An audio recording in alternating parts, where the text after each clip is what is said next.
গুণগত মান, ডিজাইন, নির্মাণী অভিজ্ঞতা সব বিবেচনায় জাহাজ কেনার জন্য বিশ্বব্যাপী ক্রেতাদের বিশ্বস্ত ঠিকানা ইতালি। ক্রুজ শিপ, ফেরি, কার্গো, গ্যাস ট্যাঙ্কার থেকে শুরু করে যাত্রীবাহী জাহাজ তৈরিতেও ইতালি বিশ্বসেরা।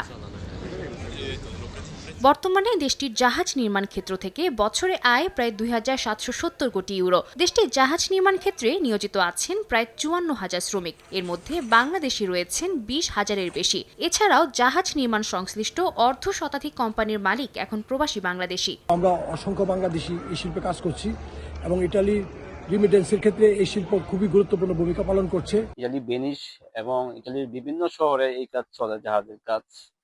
এবং আমরা কাজ করি না, আমাদের বাংলাদেশে অনেক মালিক আছে। এতে করে আমরা বাংলাদেশের অনেক উন্নয়ন এবং সুনাম বাড়তেছে।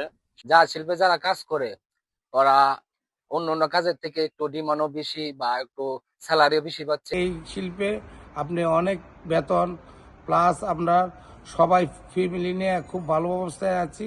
অন্যান্য পেশার তুলনায় বেতন তুলনামূলক বেশি হওয়ায় জাহাজ নির্মাণ শিল্পে সবচেয়ে বেশি ঝুঁকছেন প্রবাসীরা। এতে বাড়ছে বাংলাদেশের শক্ত অবস্থান। উপকৃত হচ্ছে বাংলাদেশের রেমিটেন্স খাত। ইতালির বিশ্ববিখ্যাত জাহাজগুলো এখন নির্মিত হচ্ছে বাংলাদেশি প্রবাসীদের নিপুণ হাতে।